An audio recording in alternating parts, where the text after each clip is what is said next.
The line ground to a near standstill. Everyone had been there a while. People were getting restless listening to the beat pulsate below. The memory of Kent Silvergirl loomed over the crowd near the fifth and final bucket. The word spread that so long as Sam was watching the line, all attempts to cut would end in failure. That the pattern would repeat itself became a foregone conclusion. Sam cherished every wary murmur received by a fresh cutter, as the crowd did his job for him. He sat and watched as each cutter was made aware of their fate, and became deterred. One cutter looked to Sam when he was told by a friend he had been spotted. Having just finished running a hand through his thick brown hair, Sam shrugged, subtly smiling. "He's like a hawk," a voice came from the front. Horace was a hawk, thought Sam, but I'm a goddamn American. Therefore, an eagle. I liken myself to an eagle. Slowly but surely the line slithered forward. The mist had formed into slanting small droplets, and the pavement was dripping. The crowd was huddled together against the elements. The raucous chorus broke out, this time into their fight song. At the front of the line Sam looked for Sherry, but knew by now she must have gone downstairs. After the song a few men bellowed slogans. With a brown paper bag in each hand, a big man walked down the alley. He had not bothered to turn his olive ball cap forward against the rain. Flying down the alley, he entered the line in stride, ducking under the chain between the second and third buckets smoothly. From his perch, Sam watched Tubes lumber over. Gentle big fella, Sam thought. Sam envisioned the big man's reaction to Tubes' preferred method, the iron fist.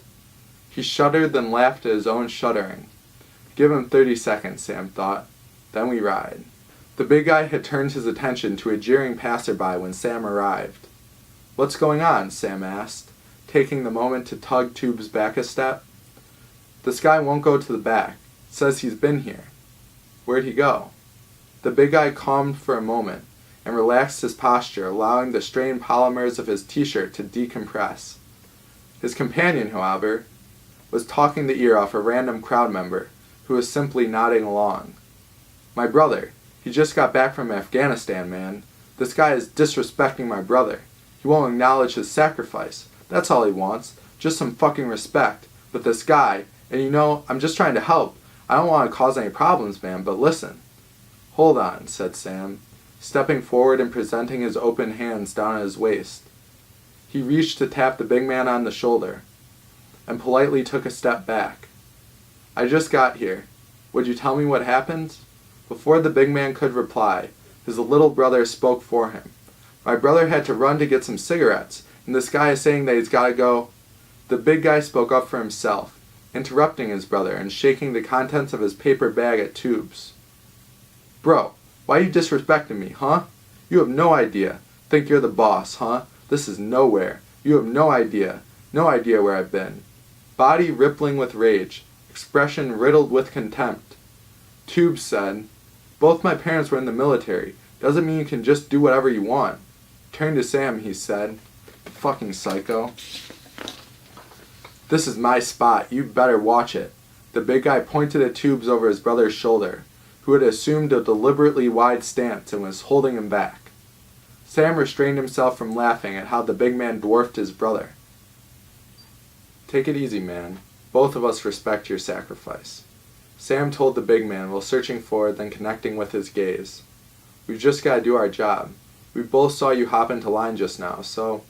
One second, man. Let me talk to my guy here, and then we'll talk, alright?" Cool. Sam lowered his chin to emphasize respect, then took Tubes by the arm and dragged him out of earshot. "I think the dude went to get some crazy Quattro. I remember these guys from a while ago. One night after we closed, they wouldn't leave the bar.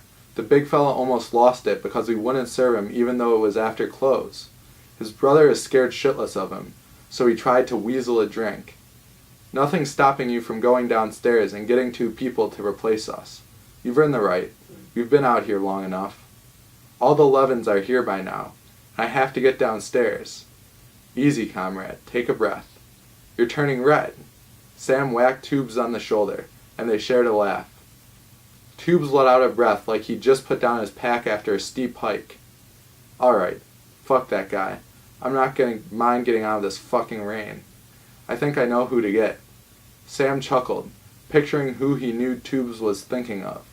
Tell him he won't need a jacket. You remember that? Unbelievable story. Grab a new guy, too. I'll see you down there. Calling after Tubes, the big guy said, That's right. Walk away, bitch. Sam shook his head and was thankful Tubes let it go. Easy, killer, Sam said soothingly. So here's the deal. I think I remember seeing you leave a bit ago. You can keep your spot if you toss those drinks. The big guy, seemingly stunned, looked down at the brown paper bag in his hand. He tried to change the angle but intuited that Sam had seen the frosted aluminum top. I can't let you get too drunk before you get down there, Sam said. Then you won't buy as many drinks. I've got to eat too, you know what I'm saying? Yeah, man. Seriously though, it's no big deal. I'm sorry I got fired up earlier. The big guy put out his hand, and Sam accepted without any display of reluctance. I can't stand people's attitudes sometimes. That guy had a bad fucking attitude. You sure you can't let it slide? If he could have, Sam would have slipped his hand away from the handshake to create distance. But considering the man's death grip, that would have required a forceful yank. Allowing his own hand to remain in the balance, Sam wondered what he would do next. The big man's head twitched to one side. He let go of Sam's hand and squeezed one eye shut, suddenly straightening up to ask, Is the line moving? It's moving, Sam said. All right. Grabbing his brother, the big man said, Let's go to the back. I paid for these. Walking to the back, the brother turned to a girl walking past, like he longed to break free and chase after her, or at least return to his old spot in line. That could have been worse, Sam thought, as he tried to digest the incident, the unpredictable state of his adversary, and his inability to separate their hands. Sam shook out his shoulders. To play off the motion, he cracked his knuckles out in front of his chest. Grateful, Sam sighed, jammed his hands into his pockets, and sat back on his concrete post to wait for someone to come take his place. The rain had completely stopped. Sam heard a murmur and looked down from the sky. Near the source of the murmur, Sam found a girl trying to hide in the sea of faces. Solely focusing his vision on the girl, Sam stayed perfectly still. The sea of faces parted to reveal a path so Sam could track the girl, who'd backed herself up against the brick wall. Sam kept his hands in his pockets. A friend of the cutter told her something. With snickers and laughs, the drone of the crowd grew louder around the point of the breach. Sam kept watching the girl without so much as a flinch. No longer able to resist the urge to look, the girl turned to Sam. Looking around as though she were confused, the girl pointed to herself and mouthed, Me? The crowd around her booed and jeered. Sam broke his blank expression and smiled at the wildness of it all. With a shrug conveying she tried her best, the girl hugged her friend goodbye. A cheer swelled in the crowd as the girl scurried to the back, and order was restored. Logos schmogos, Sam thought, as the cheer spread to the extremities of the line, where the people cheered without knowing what for. Some men clapped, others, roaring, raised their fists. The woman sang woo.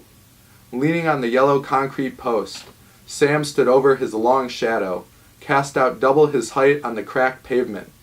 He closed his eyes and listened as hard as he could to the crowd.